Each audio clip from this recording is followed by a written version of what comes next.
Fantasyland is the land within the Magic Kingdom that celebrates the great classic fairy tales of all time and also the Walt Disney films that feature those very same stories. The idea of the castle at the end of Main Street, of course, was pioneered by Walt Disney back in the 50s for the first Disneyland, and that sequence seems to have worked greatly. It's made its way through 4 Magic Kingdoms now. The castle is obviously designed to be very inspirational, and we wanted the one in Europe, of course, to really stand out. We didn't want to just duplicate one of the existing castles. We wanted to make sure that this one was the best. The main goal was to create a castle that looked like it just popped out of a storybook. And so what we simultaneously did was to go through the Disney films and also legitimate classic stories and fairy tales and search for pictures of wonderful, magnificent Disney-esque castles. And then finally, I would say the final piece, or the main inspirational element for the castle, was Mont Saint-Michel. And we took that grand silhouette of Mont Saint-Michel and then infilled and backed away from that and started to detail from some of our storybook castles.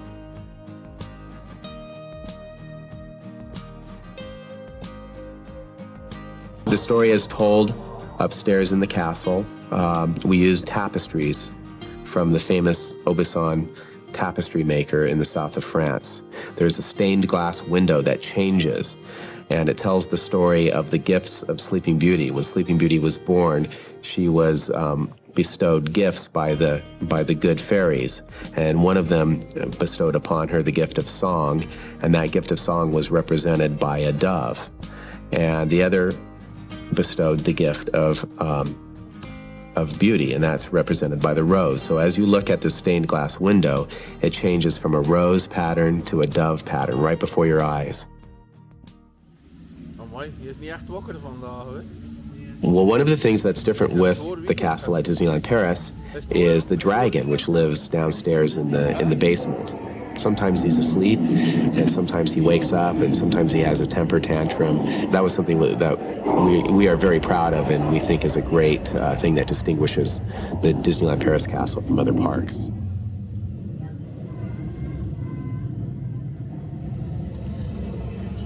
The Auberge Cendrillon is a table service restaurant that was really inspired by some of our own dinners in auberges throughout France. Those are some of course, the best meals that you'll ever have in your life. And we thought, gosh, we've got to have one of those somewhere at Disneyland Paris. The logical location for it was Fantasyland next to the castle. We thought it'd be fun to theme it to Cinderella, to the manor house that she lived in, and to include ornamentation that was representative of the characters, of the mice and the birds and the pumpkin coach. The carousel, we thought, let's make all of the horses on the outer row, that's 18 horses, let's make all of them armored. And that ought to look incredible as it spins around. Those were specially made horses that were done by an artist in Ohio. The other horses were made in our shops at Walt Disney World. We used a high degree of gold leaf and silver leaf and copper leaf. It is really just a work of art. The chariots were taken off of the Walt Disney World device when that was purchased back in the 60s, and they've been in storage for many, many years. And several years ago, the Smithsonian Institute made some inquiries, and they were interested in getting those from us. They're magnificent, beautiful, beautiful chariots. The dark rides are very similar to the rides that we've previously developed. We increased the capacity of the dark rides by 50% on Snow White, Pinocchio, and on Peter Pan. We lengthened the boat on Peter Pan, for example, and on the little ride vehicles for Snow White and Pinocchio, we added another bench row of seating. So that way, these 3-minute, 4-minute attractions can be enjoyed by a larger number of people during the day. We did add a happy ending to the Snow White adventure due to popular demand. The demand for Dumbo is really high. Almost every kid who comes into Disneyland or one of our parks wants to ride on Dumbo. So we, like the other attractions, increased the capacity of Dumbo. We added 6 arms to what was a 10-arm arrangement. So now we were able to get 60% more people on per hour. The most significant new attraction would be the hedge maze attraction, which is taken from the film Alice in Wonderland. And this is our first hedge maze. We had never designed a hedge maze before. Usually they take about 30 or 40 years to grow. And we had to figure out quickly how to do one in about 2 or 3 years. And we did. We actually grew the plant material in Normandy in the exact layout that it was to be laid out in the park. It was about 60 kilometers away from the park. And then transplanted it onto the site when the time came, during the construction phase. We have this wonderful hedge maze themed to Alice in Wonderland. Across from that is the teacup attraction, also from Alice in Wonderland. The teacups we had to enclose because of the weather. And we were concerned that that cover would create too dark of an experience. So we decided that let's make that cover out of glass, and let's try to make it look like it fits into the area by making it look like a big flower, a big upside-down lily, if you will. We also have the big oversized leaves from Alice in Wonderland. The final element that makes that whole story come to life for the guest is the March Hare snack stand, where you can buy unbirthday cake, just like Alice was privy to during the Mad Hatter scene from the film. So this is where food, merchandise, attractions, landscaping, music, it all comes together in areas just like that. Shops are a lot of fun. Shops, we decided to let's have one great special effect or one great animated prop or something that the guest remembers when they leave that shop. So in the candy store with the 3 fairies from Sleeping Beauty making candy, in the Snow White shop, we have reenacted or rebuilt the actual cottage of the 7 dwarves. In the Sir Mickey shop, we have a beanstalk that's gone out of control. And if you look carefully through one of the windows, you see the giant from the beanstalk story looking in and peering in at you. In the Geppetto shop, we recreated the workshop of Geppetto. So we really, at every moment, really wanted to drive home that these aren't merely shops that we sprinkled lightly some theming on. They are the real places where these people really live. It's magic. The holiday shop in the castle was inspired heavily by the Sainte-Chapelle in Paris and really has a wonderful Gothic flavor to it and very colorful.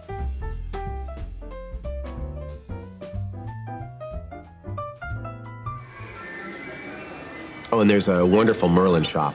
All of the things that Merlin would be tinkering and toying with are on display, and it's conveyed in such a fashion that you really believe that Merlin is there and might walk down the stairs at any moment.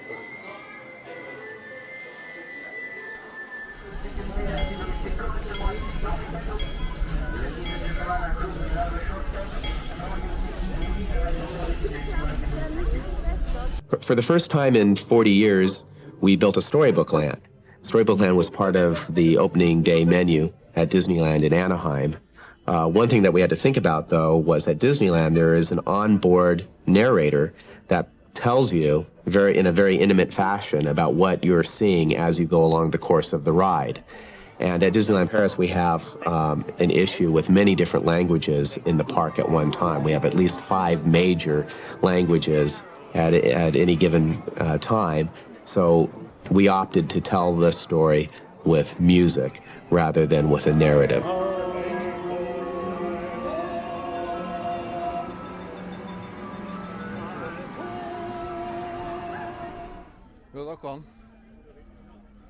On Casey Jr., that presented some challenges. We hadn't built a Casey Jr. since 1955 either, and I think times dictated that we did something a little bit more thrilling with it. So this one is what's called a powered coaster.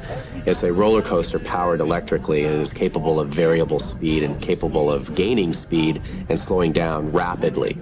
It doesn't require gravity as the momentum for the attraction. One interesting thing that we did with it was we used it as a test device for what we call synchronized onboard audio, which we later used at Space Mountain at Disneyland Paris and Space Mountain here at California.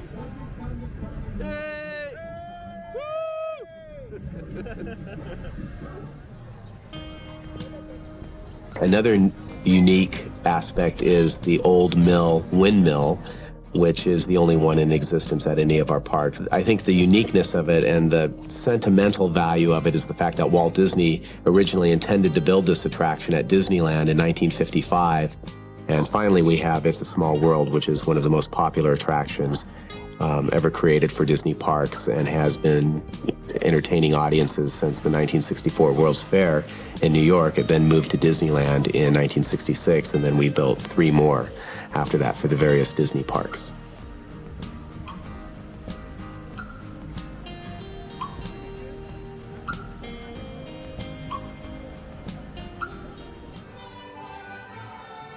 It is in spirit the same. Technically, we made some changes with it to make it a little more up to date. We added North America for the first time to It's a Small World. So this is the first time that you actually see the United States represented. The colors, I would say, are richer, more intense. The lighting is certainly more intense and more colorful. And we re-recorded the music. We used the London Philharmonic in England to re-record it. And we brought in authentic bands from those very countries to do the country-specific scenes.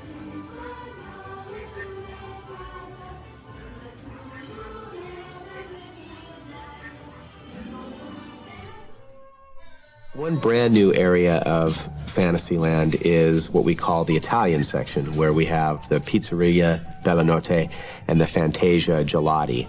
The Pizzeria Bellanotte is a fantastic restaurant that I really love. We have grapevines hanging, from the rafters, and Chianti bottles, and columns swaying left and right, and nothing is straight and everything is crooked. And it really is a lot of fun. We even have a broken tile patio, and some of those tiles that are in that patio, if you look really carefully, you can see some tiles that used to be at Disneyland that we preserved and then incorporated into this broken tile wall. So we have a little bit of Disneyland in there too.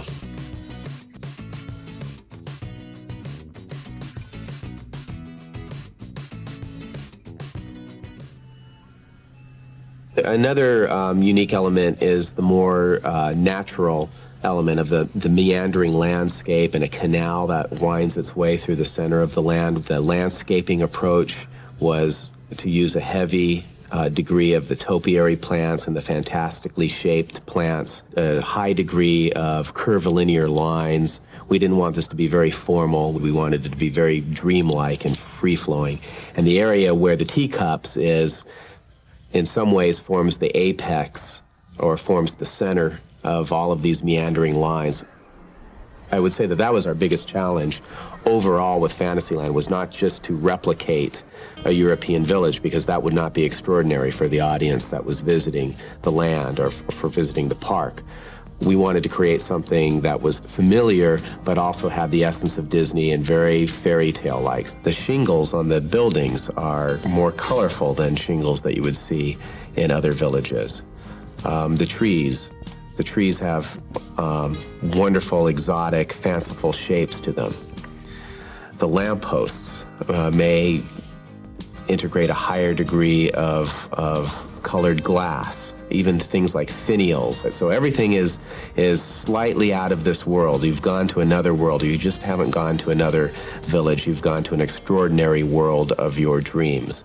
And Disney plays a big part of that. So that's carried through everything. That's carried through not just the buildings, but the park benches, the lampposts, the waste baskets, the mailboxes. Everything reinforces that particular setting. All the details come together and are more fantastic in this conglomeration than any village that you could find elsewhere in Europe. I'm very happy with how Fantasyland came out. It's wonderful just to walk around and look at all the details, the color, the music, the motion, the kinetics of the whole land is wonderful. I think the best barometer of that, though, is the expression of the guests, to see the little kids' expressions as they discover things, to see the expressions of the adults or of their parents or of anyone walking through. And that's always the greatest thing, is when you see people noticing and paying attention to some of the smallest details and enjoying those details.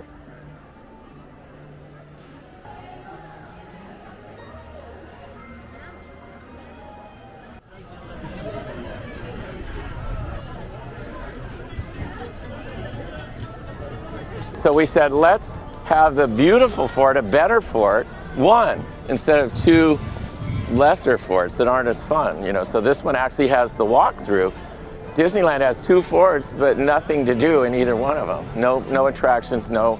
So here it serves as the entrance. It's much bigger. You can play up in there and see stories from the West, which was probably a good thing coming here because, you know, it's not the neighborhood. It's far, far away. So as you start your journey into the West, it was a chance to kind of familiarize yourself with all the kind of characters that live in this land.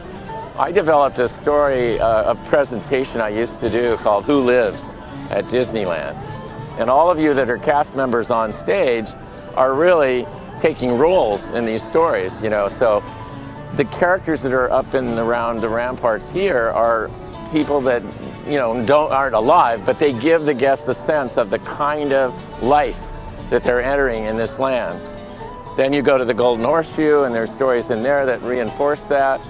And then everybody, the cowboys working on Big Thunder and driving the riverboats and everything, they are people that live in this story called Frontierland. So that's sort of what it's all about. So they were asking me, I mentioned money, and money was very important. We had the same budget as Tokyo, Disneyland. And I said, all right, then we've got to take that money and spend it better. And that was our kind of, it was both a challenge and kind of fun to figure out, like I told you about covering Main Street. And in this case, we said, well, all the other parks have two forts. They have one at the front that's just a gate, and then they have one on Tom Sawyer Island that you can kind of go in, but isn't very big. And I said, well, we're not doing Tom Sawyer's Island, so we'll build a beautiful fort that's much bigger, that has a story in it, and that'll be the front entrance, because this was sort of the start of the American West for the European immigrants that came to America. They built these forts to protect them from the Native Americans, and then began to develop, you know, a new settlement in this environment. And as I told you, what was very important, unlike any other Disney park, we were building Big Thunder on day one. So it is right there, right in the center. So, you know, the excitement, Walt Disney called these weenies, I don't know why, but like a hot dog standing up like that. They smell the hot dog, they want to go to it. And you're like, oh, there it is, and you'll see the train coming out, you know, and it's very enticing. And so this whole stage about how you live in this world and what it looks like in this world is all determined just by visual. And in terms of that third part of what I told you about, we had to be much more visual here than depending on signs because of all the languages. As I said, if you walk into Disneyland, what you look at is more like a combination of St. Louis, which is a little bit more refined, and then it's got Big Thunder over on this side, and over there is kind of the southern part of America, New Orleans, so forth. In Florida, it's got Liberty Square, which is the development of America on the East Coast, and then there's kind of the Midwest, and it's all mixed up. And we said, let's stop that. Let's make the entire land one story. So it's simpler when you've got a lot of different cultures coming to this park, and they may not be as familiar with all the nuances of what America's about. We said, let's just take the one that I remember one of the things, it may not be as popular here now, but I think it's still around because you smoke more than we do. And everywhere I went, the Marlboro Man was riding across on billboards, you know, this real tough cowboy guy. You know, that's very cool. So that inspired us to keep that image. That is the image. That guy is who lives here. You know, this is who you'd expect to find walking down the streets. I remember when we opened, we had Zorro nights, and Zorro would come riding in, and they'd play the Out of the Night when the full moon is, and he'd come riding up here, and they'd have a fight, and then he would start signing Zorro, you know, and that was really popular. So we've tried to keep that a very pure thought. One of the most difficult challenges was the words, the Haunted Mansion. You know, this was what would I call it, verbiage thing that I think it would be Les Maisons du Haunt. Would that be close to a French version of that? And we said, well, then an English-speaking person wouldn't understand it, you know. So we looked for a lot of ways to call that would be readable by many different languages. And Phantom Manor is very close in both, at least in English and French, it's close. So we changed the name. And then the other thing we did, if you look at Disneyland, it's beautiful. It's all maintained. It looks like Main Street. It's gorgeous. And Walt Disney said, we'll take care of the outside and we'll let the ghosts take care of the inside. And we said, well, that's really neat if you have a plaque to read, well, I wouldn't look over there and say that Disneyland's is haunted. I have to read the sign that says, oh, this is the Haunted Mansion. But here, there's no question about it. You look over there and you go, whoa, okay, that must be where the ghosts are, because it looks that way. So again, it's strengthening that visual storytelling element. We also did a major shift there that was due to the fact that we were building this park all at the same time. So directly behind that Haunted Mansion is the Grand Canyon, which is sort of like the fort. The fort is about culture that's coming into the West and starting a new world. In the Grand Canyon, it's about the nature of this area. So you're seeing the animals and the Grand Canyon itself. And then when that is over, it opens up and you're looking right out at Big Thunder for real. So I love that thought of oh, it's just a little diorama thing, and then the wall moves by and you go, oh my God, they built this. It's really there, and we're gonna get to go there later in the day. But at Disneyland, see, it came after the park was already built. So they put it in Tomorrowland, between Tomorrowland and Main Street. So you leave the world of tomorrow and then you go into the Grand Canyon and then you come to Main Street. Doesn't make a story, it's not a good story. I've always accepted it because Disneyland to me is my childhood, so it's fine.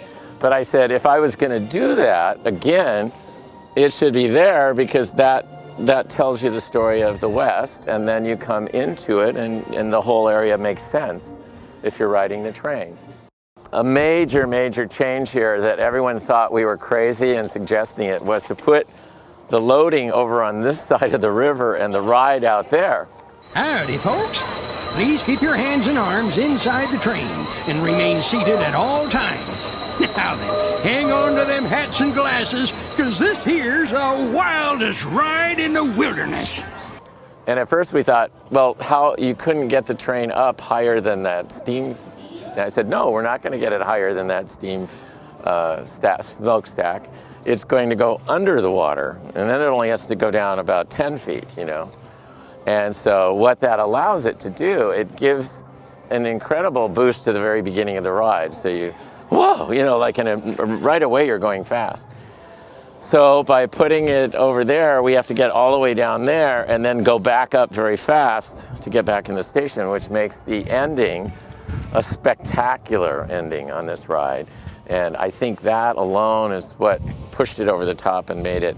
They all thought Space Mountain would be the big one, but I think here, that combination that, our landscape people here work very, very hard. They've taken down a lot of the foliage to make it visible again, because climate here is so comfortable for plants to grow, unlike California where nothing grows unless you water it. Here, if you just look away from it, it's green, and you've got, swans swimming out here and everything, and big, beautiful trees. So keeping this land dry is really, really hard, but it gives you a look that you're not used to. Just like when we go into Adventureland and Frontierland at Disneyland, and they're all forested, we're used to living in a desert. So seeing those forests, people in California go, oh my gosh, it's just like we're in the country. This is amazing. We're in Anaheim in the middle of an industrial area in Los Angeles, and it's all a desert, and we have this beautiful forest. So I think the other thing that is really stunning here is in the summer, I don't think they brought them all out yet, but they bring out cactuses and succulents that are stored in greenhouses in the winter because they would die if they were left out here. And so having that look is so unique that you can board a train from Paris and be here in 40 minutes and you're somewhere else in the world, and it looks real. But it's the great thing about Big Thunder, it is a roller coaster. We all know it's a roller coaster, but it doesn't look like a roller coaster. Every move that train makes it looks like, well, that's what they had to do. They couldn't let people go in the water, so they had to turn really sharp to get back. They're not going to come off the end of the cliff, so they had to turn the track to go that way. So we never let you see enough of it that you start to see that it's just like, I guess, spaghetti that looks like a pile of spaghetti with track going every which way. Then you'd know this is just a carnival ride. Instead, it looks like the mining people actually built these things to get their trains full of ore to where they need to go. And I think that's one of our biggest triumphs at Disney, is that we understand how much to show. Because you might say, well, why don't you show all the ride? Because that would be more exciting for us over here. But then it wouldn't look real. The teasing, we tease you. You see this come out, it goes around there, it goes over here. And you go, that must be amazing over there. I want to go and find out what that is. It's better than standing there and seeing it go up the hill and go down. And you have to believe that that rock was there before we built any human things here. So everything that is human-made, like the bridges and the buildings, has to look like it was cut out of the rock that was already there. When you go to a lot of other parks, look at it and you'll see that it looks like the rock grew like a living thing growing around the building. And that is something that always really tells you right away this is not real, and it takes you out of the moment. We have a theory we call eliminating contradictions. Now what that means is when there's something that sticks out that doesn't belong in that area, then you lose the story and it goes away. And so like that's why when you look at that, everything looks right, even though in the back of your mind you know that there'd never be a train built like that. Nobody would build a train like that, but it's there and it looks real, so it works, you know. So Pat Burke was one of the great assets we had in finding all this mining equipment. What you find with Imagineering is a lot of people have unique passions. And Pat's passion was to go throughout the American West and find these amazing artifacts from 150 years ago.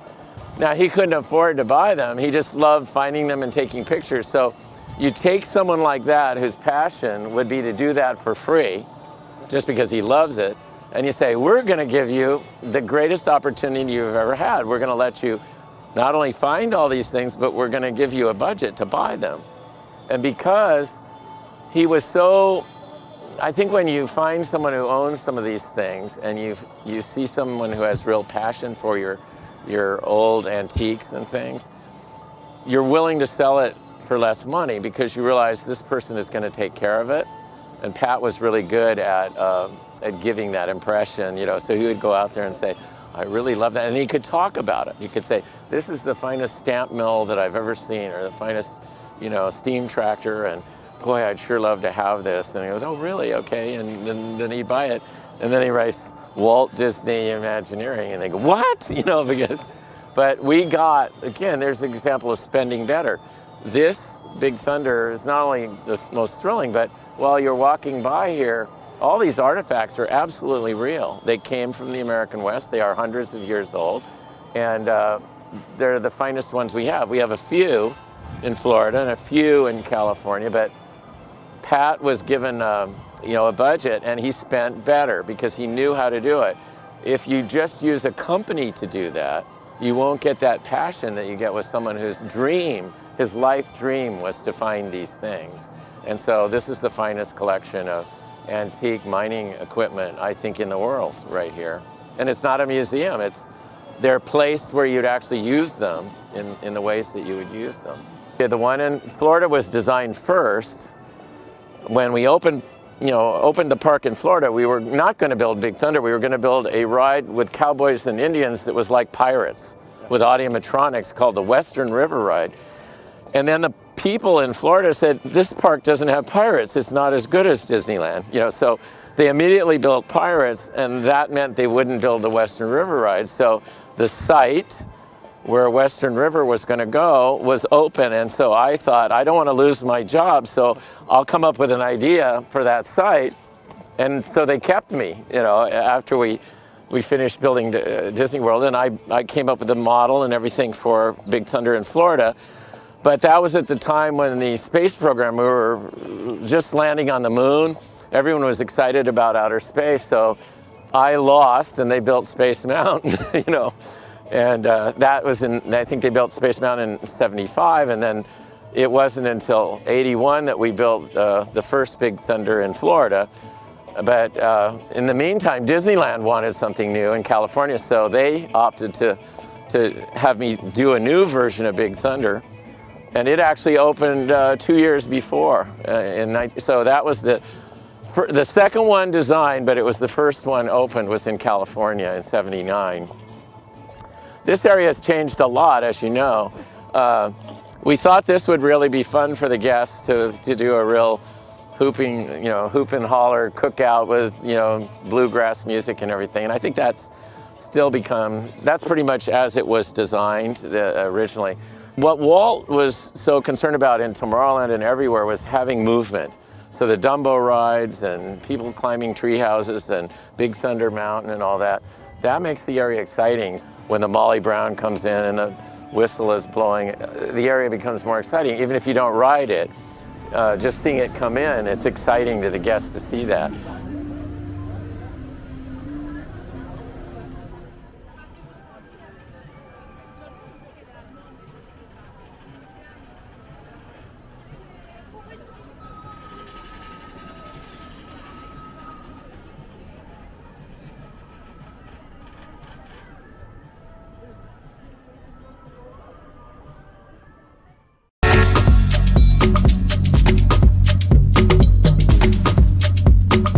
The bazaar is actually multifaceted in its theming. On one side you have the Arabian Nights stories. On the other side it starts to turn into Central Africa, and that's where you'll find the Curious Giraffe Shop. And that is more of a safari outpost. And the Jeep parked outside is supposed to be the Jeep of the owner of the shop who goes out on safari and collects items and brings them back to the shop for sale. As you go into the shop, you'll notice up above the giraffe, which the shop is named after. As you further walk through the bazaar into the middle of the land proper, the theming continues with the Central and Northern Africa. As you approach the water's edge, we have a couple of restaurants, Hakuna Matata and the Café de la Brousse, which are both on the waterfront with plenty of tables and seating by the water.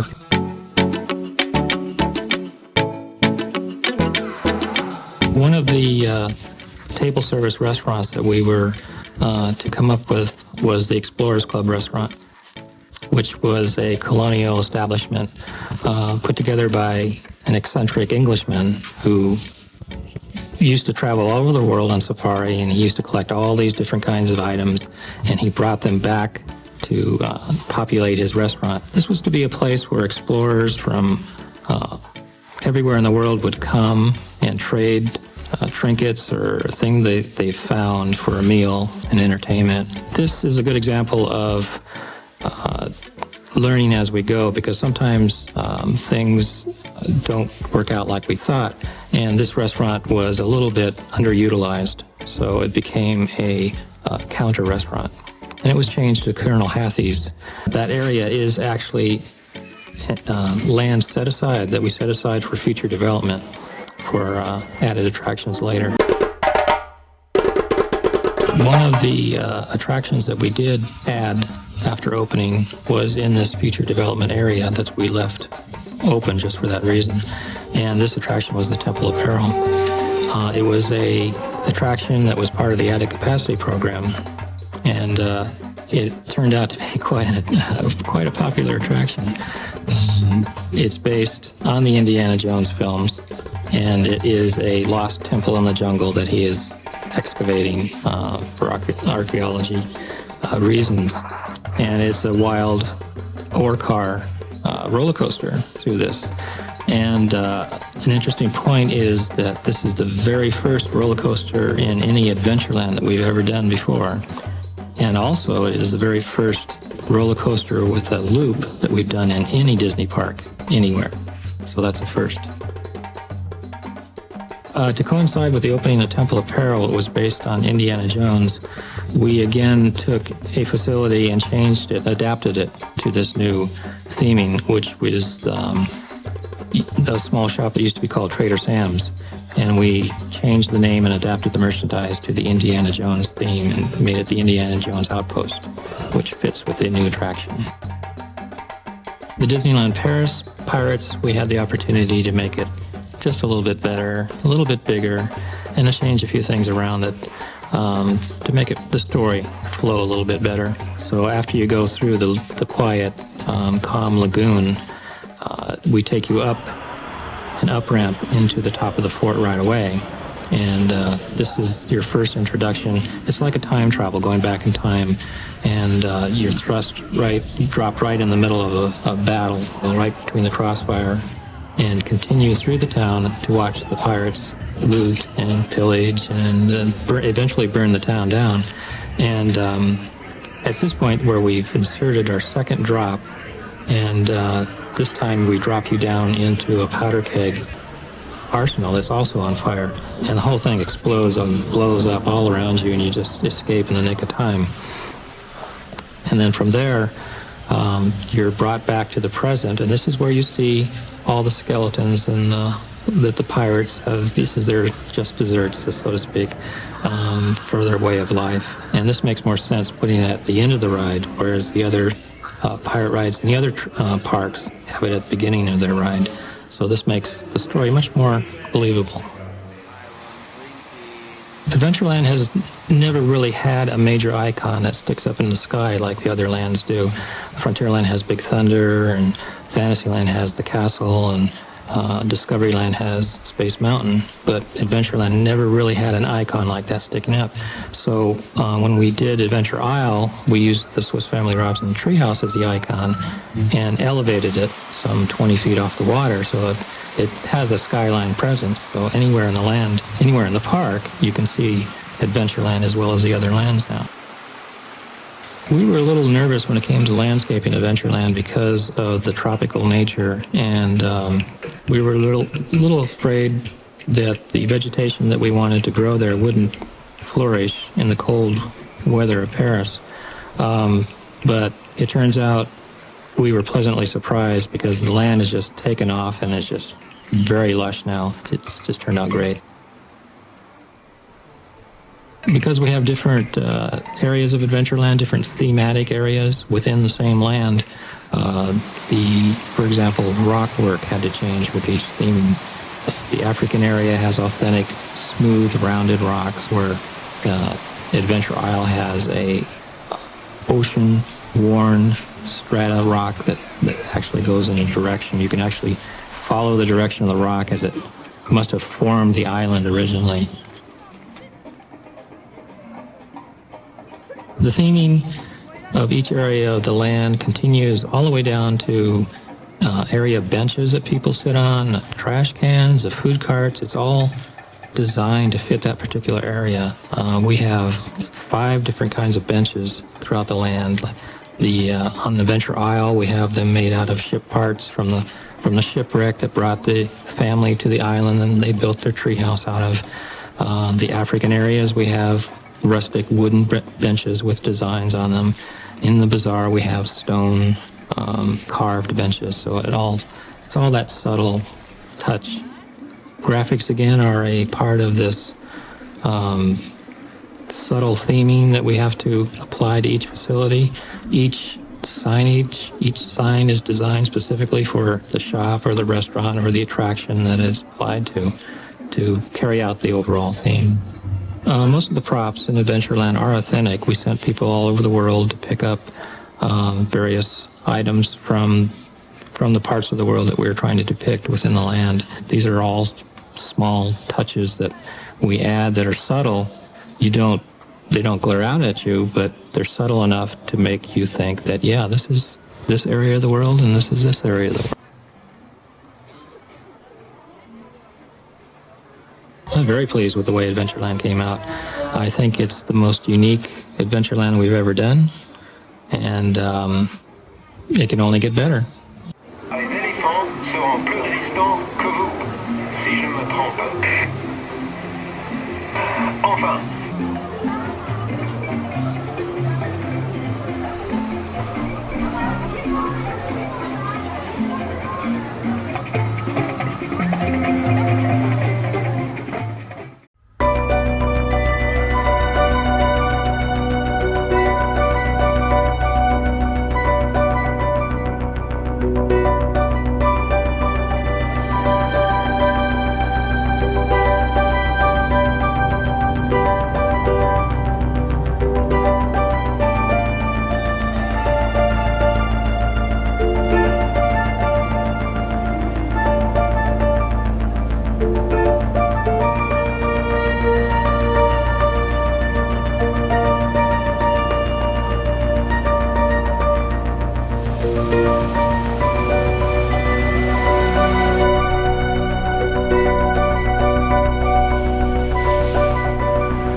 Discoveryland is, it's an actual collection of different futures.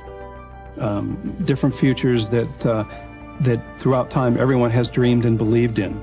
So this collection of futures is really what makes it timeless.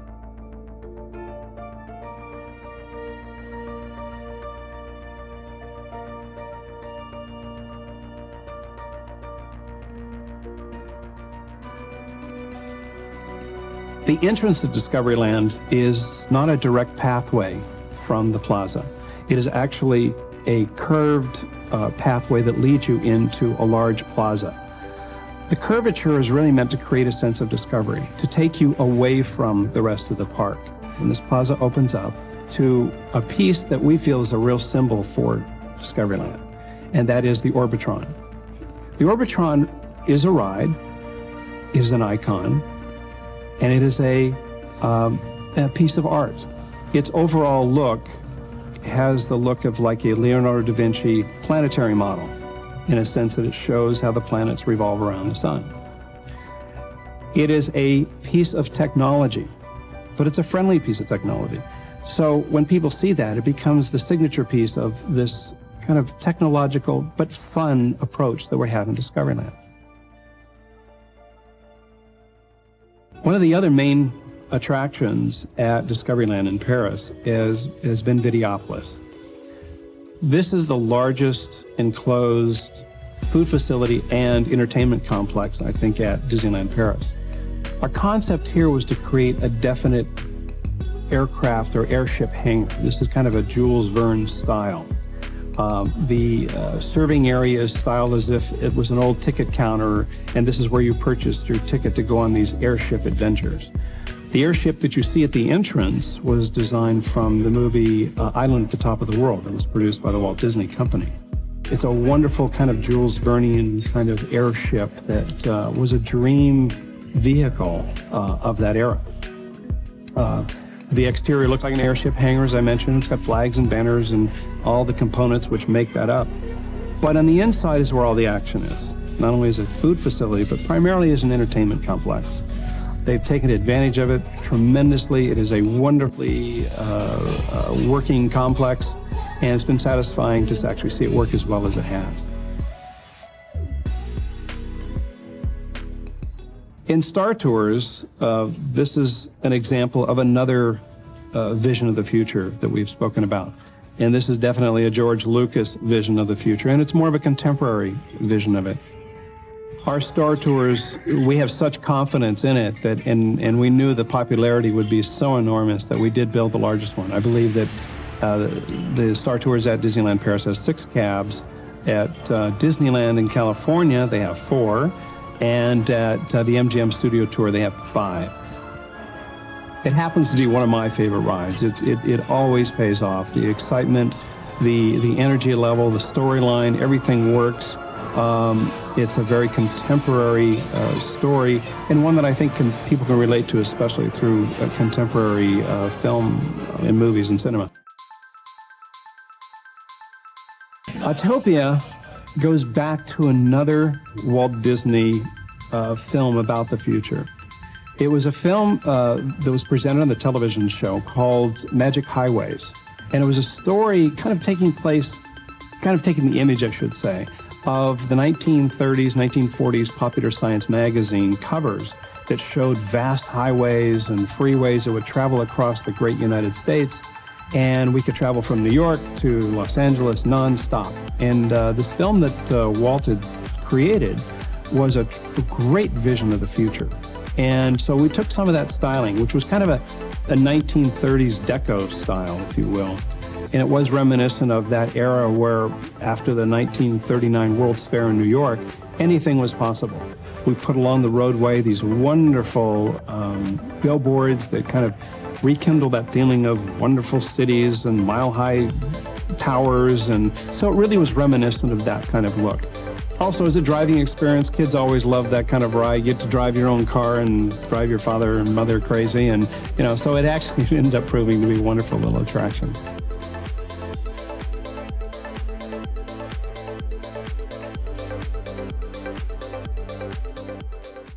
In 1955, Walt Disney was running out of attractions for Tomorrowland. He didn't know what to do, and he had all these sets for the Nautilus that he had just completed for the movie 20,000 Leagues Under the Sea.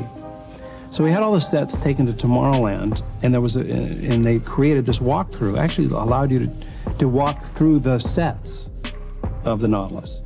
So when we decided to create the Nautilus again, which again was a perfect marriage between the Walt Disney Company and the most famous science fiction film of its time was 20,000 Leagues Under the Sea, as well as the writer Jules Verne. We married those together. The submarine itself, the Nautilus, to me is still one of the #1 science fiction icons of all time. It's still a very recognizable, very elegantly and beautifully designed piece. So we created a full-size Nautilus submarine, and we had our guests take a walk through the mysteries of the Nautilus, which was taking you through the submarine itself, not just the sets, but a real submarine.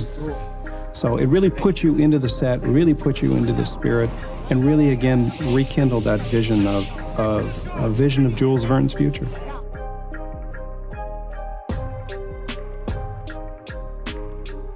From the very beginning, the plans for Discoveryland incorporated a new version of Space Mountain. This was the ultimate marriage of a story, a vision, and a technology. Space Mountain today represents, I would say, and from a technological point of view, probably the finest technical components that go into a thrill attraction anywhere. In terms of the storyline, we had the wonderful opportunity of using Jules Verne's story, From the Earth to the Moon. And that was a very, very strong and very compelling basis for doing this attraction. In that story, there was a very large cannon that shot this train from the Earth to the Moon.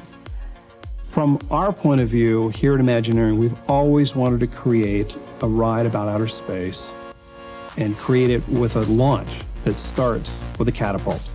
If you're going to go to space, we might as well fire you off. So the doability of this was not all that easy. We had to create our own catapult launch. Here at Imagineering, our ride engineers figured out how to do this. This is, in fact, the first incline catapult launch system ever created. So there are basically 4 components of this particular attraction which make it totally unique, aside from the exterior styling, which is consistent with the rest of Discoveryland. The 4 elements happen to be this catapult launch. As I mentioned, it is the first incline catapult launch system ever developed. Secondly, on a thrill ride, we created the first onboard audio sound system. The interesting thing about this is that we took an audio musical track and put it in synchronization with the ride, not only from the speed and the thrill point of view, but also, almost more importantly, from the emotional point of view. The third element is that we actually take you into the dark, into this outer space environment, and on 3 occasions take you upside down. The fourth element, which truly makes Space Mountain unique, is that for the first time we allow our guests to actually walk through an attraction before they go on the ride. The other side of this walkthrough encompasses a passageway where anyone can actually walk through. So we feel that in doing so, that this ride is actually an attraction for everyone. Everyone can participate in it. The rockwork at Discoveryland is very, very unique. We've always known that when we were going to create Space Mountain, that it was going to have a rockwork fascia on it that was meant to look like it was sitting in a volcano. Jules Verne, in many of his stories, created landscapes and adventures that took you to volcanoes. And we created a whole series of these volcano pockets, and we set our attractions into it. The story being that these volcano pockets were actually the energy sources that drove these attractions. The overall palette for using neon in Discoveryland was really meant to give a visual metaphor that it is electrically charged. There are sparks of energy that go on throughout this place, and it's those sparks that are represented as a metaphor in terms of ideas and innovation, as well as a kind of a whole different look, marrying a little bit of the new with the old. Well, the whole style of Discoveryland not only goes from the big picture point of view, if you will, all the way down to the smallest details. everything has to be consistent with the overall theme. It's one of the strengths that we at Disney have over other people. The integrity and the inclusion of all the components of a land are really the pieces that actually make, and sometimes unknown to our guests, but they are the things that make this really a worthwhile Disney experience. And that's one thing that we here at Imagineering pride ourselves in, and we're most encouraged when the parks continue to follow through with all those details. It takes cast members to really believe in what we do here. And actually, my experience going back continuously over there, it's really quite gratifying to see how many of the cast members have now the emotional investment in Discoveryland, I will speak to directly, to actually make sure that they maintain that integrity. And it's very gratifying for those of us who worked on the design.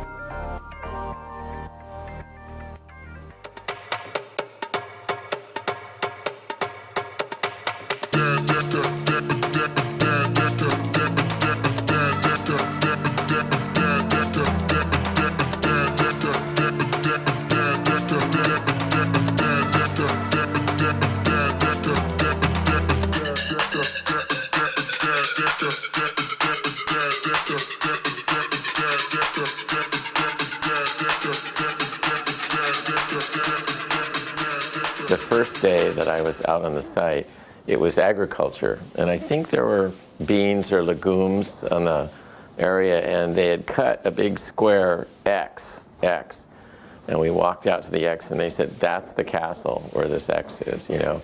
And the rest was, it was windy, I remember, and all the beans were, or the plants were like bending in the wind, and we were all cold. And you couldn't even imagine that someday there would be a castle in this beautiful area. So that was the first memory. I think as each thing came up, it was fascinating because there were a lot of different construction companies from all over Europe. So as soon as they'd get steel up, that might be Big Thunder or the castle or the Haunted Mansion, they would put their flags. So we had Irish flags, and we had English flags, and Dutch flags, and German flags, Italian flags, and of course French flags. And I think there was kind of a spirit of everybody was proud of their country and trying to do the best to, you know, and so it was kind of a neat thing to see all this competition out there. And I think nearing the completion, I remember probably even more than I remember opening day, 6 months before we opened, on October 12th, 1991, they decided to open the park for 1 day, and they brought all the guests into Town Square, and they had a curtain across Main Street, so you could not see the castle. Now, the night before, we had worked all night taking down the scaffolding, and so for the first time ever, it was at night. We had never seen it either because it was at night with all the lights. So that day when the curtain pulled back on Main Street, and we all looked down there, and there was the castle for the very, very first time. It was so exciting, and they let the guests go in, and they could walk through. I think we had the carousel and maybe the train ride around the park. That was just about all that was ready. But it was still so exciting, and I think it was the kind of spirit we needed to go for the rest of the 6 months, because it was getting colder in October. And it was so cold that winter when we were painting, we were doing all the fine painting, they would have to build a plastic building and then heat it, and then they could spray the paint, because if they sprayed the paint outside, it would turn into snow. It would come out of the nozzle and then fall to the ground like snow. So we had to like create all these buildings just to paint during the cold of that winter. But I know we were all inspired because we had seen how beautiful the castle looked that October, and now there was a spirit to go forward. Well, Disneyland is smaller, and it's the first, and Walt Disney, it's the only park that Walt Disney had involvement in. Everything else has been the people that worked with Walt Disney, bringing that to life in other places around the world. So it's very special to me because I was a child at Disneyland. And Disneyland was where I saw all these things as a little child, the way that you'd be when you didn't understand how to make rides or design rides. They were just exciting, as the many, many people I've talked to over this last week, they were very exciting to me. So when we came to the opportunity of doing Disneyland Paris, all of us, there was 5 producers on each of the lands, Eddie Sato on Main Street, Jeff Burke in Frontierland, Chris Tietz in Adventureland, Tom Morris in Fantasyland, and Tim Delaney here in Discoveryland. All of us were the same age, pretty much, and we grew up with Disneyland in California. So a lot of what I call the Disneyland DNA is richly infused into Disneyland Paris. The castle there is smaller, but our castle has the same kind of charm, I think, that Disneyland. It's not big and stupendous, it's just elegant and beautiful. And so one of the things we were trying to look for, so what is different about Disneyland and Florida and Paris? I was trying to give everyone a simple way to remember it.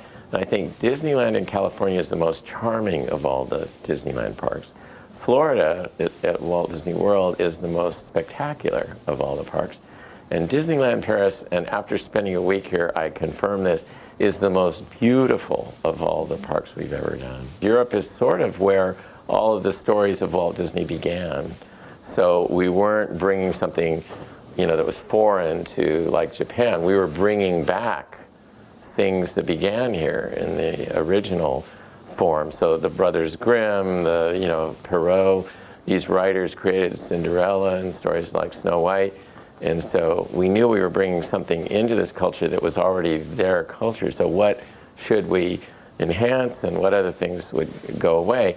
3 of the things that we had to deal with was not just the cultural aspects, which meant language was going to be a little bit more significant for us, since there are 5 European languages that we know are visitors to this park. So if there's a choice between having a sign and having architecture or an attraction that you can tell what it is by just looking at it. So the Haunted Mansion became Phantom Manor, and it looks haunted, whereas in Disneyland it doesn't look haunted. You have to read the sign. Pirates of the Caribbean, we've got a pirate ship, we've got a skull, we've got all of these things that say pirates visually.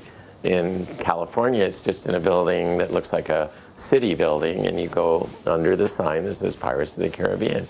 So there was the cultural aspect driven by the languages, but also then the climate here is very different. So we knew half the year would not be sunny. And so we had to create different ways of moving through the park. And in the front, we built the beautiful Disneyland Hotel for 2 reasons. At first, it wasn't going to be a real hotel. It was just going to be a symbol that you went through while you bought your tickets and so forth. And we thought it's a symbol of hospitality. An inn is gracious, it's welcoming, and so we'll have just an artificial hotel. And Michael looked at the picture, Michael Eisner, and said, that's a beautiful idea, why don't we make it a real hotel? And everyone was rather shocked, because we'd never considered having a hotel right at the doorway to a Disneyland park. And so many people thought it wouldn't work. They said all kinds of crazy things. But of course, it's turned out to be our most popular, the most beautiful, and all the other parks have tried to copy it. So if you go to Tokyo now, you'll find a Disneyland Hotel right out in front. And they also have the Miracosta in front of the Disney Sea. And Disneyland in California has the Grand Californian right out in front of that park. Walking down Main Street, in Tokyo, they covered it with glass so that you can shop. But when we studied people in Paris, they all go into the sidewalk cafes and they stay outdoors. Unless it's pouring rain, they're outdoors. So we thought, if we cover Main Street, it'll take all that outdoor vitality out of it. So we left Main Street open, but we built arcades, which are very European, behind the street. And we don't see those in America, but they're very typical. You can go to Italy all the way up to London and find beautiful arcades. So those are on the back side of the street. And that gives us the protection for the weather. But when it's nice, everybody's out on Main Street, and I'm very glad we did that. I think there was a fascination about the West that everybody in Europe is wondering if they'll ever have the wherewithal to get to America and see where John Wayne and John Ford and all these beautiful rock formations and everything. It's so different from what Europe looks like that we felt, and then it turned out to be true, that that would be very successful here, because we're only 40 minutes from the Eiffel Tower. And when you walk into Frontierland, it's like stepping into a page of the American West, and it's so iconic. It's something I think people over here would, dream of seeing sometime in their life. And we can bring it to them very quickly and easily right here in Disneyland Paris. So Frontierland, I think, was successful, and we knew it was going to be a big hit when we designed it. And not all the areas were that way. We found that most of the dreamers of the world have been inspired by great minds from Europe. So Fantasyland, that's classic Europe. So we were very lucky that Walt Disney had made many motion pictures that were stories come to life in film that began as European fairy tales. So Blanche-Neige and Cendrillon. So to me, Snow White and Cinderella, the Brothers Grimm and Perrault. These are tales that lived many hundreds, almost hundreds of years before they became Disney animated films. And so it was a pleasure to bring that back and give each one of them a little bit of flavor of a fairy tale village from Germany, or a fairy tale village from France, or a fairy tale from Italy. So it was a pleasure, and we knew that would be fun. And finally, Adventureland, we had the biggest and most favorite ride in Disneyland to place there, which was Pirates of the Caribbean. And we focused the land around pirates, and we put together an island with lots of stories about pirates, from the Swiss Family Robinson and Treasure Island, and Pirates of the Caribbean is now a movie franchise. So we have this perfect land where kids can play like pirates and run around in the caves and get lost. And now that we have the films, it's a wonderful place to build even more stories around. And at the front of Adventureland, we found that over here in Europe, because in America, the European fairy tales are exotic the same way Frontierland is exotic to Europeans. Well, for us to come to a French village and see the romantic village houses and so forth, that's a dream for an American. Then we found that a lot of Europeans have a favor for the Arabian Nights stories and the exotic Middle East, and Sinbad and the 1001 Nights and Babar the Elephant. There was a real following for that because it was far away.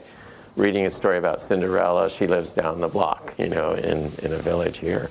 So we emphasized that at the front of Adventureland, which gave us the only Disney park that has that Aladdin-like flavor.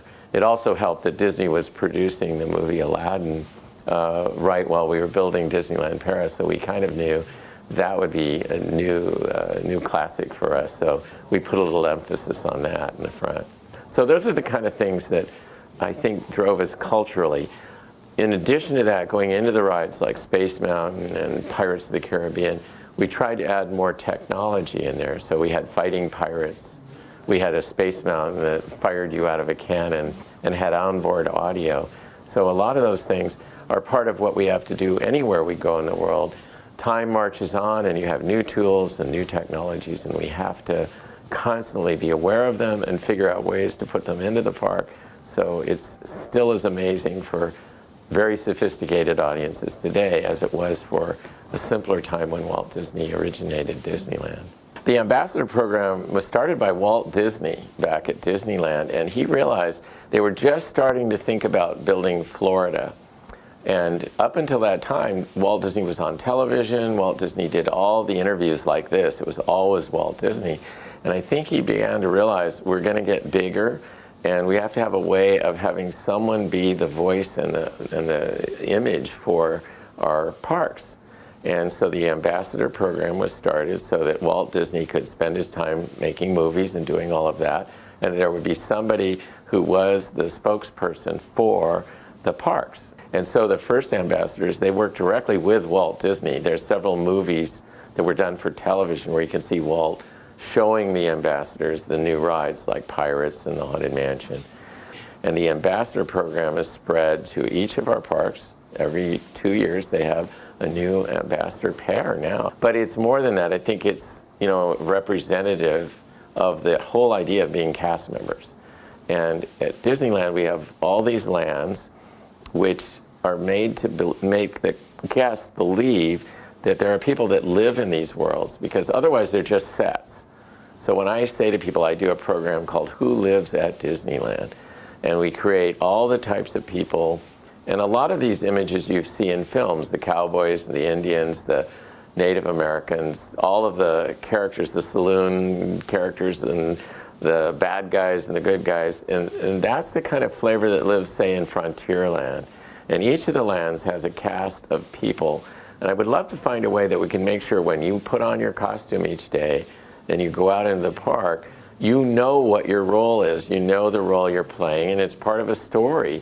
And so when people see the backdrop and they see they're in Adventureland in a jungle on a tropical island with treasure, then your role needs to be one of somebody that would be there on that island and helping to tell that story and putting a focus on it. So while we have the ambassador up at the top of all this, we have many, many cast members throughout the whole land that are telling stories about, if you're working in the Auberge de Cendrillon, you're telling the story of Cinderella as you walk through there. You're someone that would have lived in that time and in that part of a fairy tale. If you're in Discoveryland, you're part of the group that's creating dreams for tomorrow, the future. So the costumes change, the way you act changes. And so you might have a job today in Discoveryland, and then tomorrow you're over in Frontierland. And it's not that you're the same human being, you are, but you're a different actor in those roles. You're talking about technology and the future and being a part of a brave new world. Over there, you're howdy partners, we're back in the past. So, it's really important that the cast understand that. If we didn't use the term cast, we'd use the word employee. And if we didn't use the word costume, we'd use the word uniform. So if you're an employee in a uniform, that's where everyone else works. But here at Disneyland, you're part of the cast. You're telling a story and you wear a costume that helps tell that story. And so the more we can get our cast members to understand the role they're playing and can give that to the guests that they interact with, the better time our guests will have and the more they like coming back here again and again. It's very important that they come back and they want to come back. So all that we can do to take the time we have with the guests and the interactions and make it a story rather than an employee, handling a customer. Those are the normal English words, employee and customer. And here it's a cast member and a guest. And the guest is in the audience coming to see our show. That's what it's about. Hi, Philip. I'm Steve Green, and I sing with the Main Street Quartet.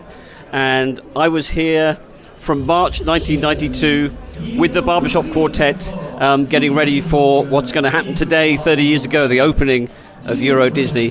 So one of the biggest sort of memories for us is standing in Main Street with several thousand cast members doing hello to all the channels around the world on the day of the opening. So what you see is Good Morning America or Good Morning Britain or whatever, and it took a long time. It took a few hours, and what we were amazed by was that they put us down the front. So we're right down there in the front on the left-hand side, but our costumes weren't ready yet, so we didn't have our hats. The sun was in our face, but it's just a huge memory. And that photograph is so iconic, all the way down Main Street. There's Mickey Mouse right in the middle. You can hardly see Mickey Mouse because he's so far away. But yeah, that's just a huge memory for us and a photo that we treasure. My lasting memory is that when our original bass, Mark Grindle, left, I became the new man who steered the bicycle, the four-man bicycle, the Quandam. And we were on the tram lines with the tram coming towards us when my front wheel gets stuck on day one as I'm the new driver in the tram lines. We tip over to the left and we all have to get off. And I had a very red face, but we laughed about it afterwards. And nobody was injured. That's the main thing. That's my special story. So imagine you could turn up for work every day. Your place of work is you stroll out you smile, people are smiling back, you tip your hat.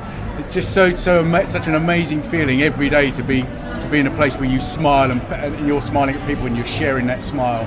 And then in the quartet, just being able to leap up onto a passing tram, go up to the train, sing to people there, and in front of the castle, just so incredible. Yeah, I mean, it was brilliant. As a young 19-year-old, when I took over from Mark, who was the original bass, as John referred to, walking through the gates for the first time and thinking, this is my office, this is my place of work, was just amazing. And as Martin says, we were so free to work anywhere and sing to anyone, and bringing happiness to people was just a joy, absolute joy. And you, don't play Pokemon, stop with Pokemon! Okay. Bye bye, my friend. Bye. Et un grand merci à vous, Molly. C'est toujours un plaisir de voyager en votre compagnie. N'hésitez pas à revenir quand vous voulez. À bientôt. Chers passagers, notre troisième à bord du Molly-Brand arrive à son terme. Lorsque vous débarquerez, merci de faire attention à la marche. Et si vous avez des enfants en bas âge, merci de les tenir par la main. N'oubliez pas également vos effets personnels à bord. Au nom du capitaine et de tout l'équipage, nous vous remercions d'avoir voyagé avec nous et nous vous souhaitons une excellente journée sur les parcs Disneyland. Dear passengers, the cruise is coming to the end. As you prepare for the disembark, please watch your step. If you have a small children, please stay back there. Also be careful not to forget your personal belongings on board. On behalf of the captain and the entire crew, thank you for joining us today, and I wish you a magic day at Disneyland Paris. Chers passagers, afin de faciliter un maximum de débarquement, merci d'utiliser les 4 escaliers que nous disposons à bord, côté gauche et côté droit, en priorité ceux de l'arrière. Dear passengers, for the procedure processes for the disembark, please take all the steps on the left and right.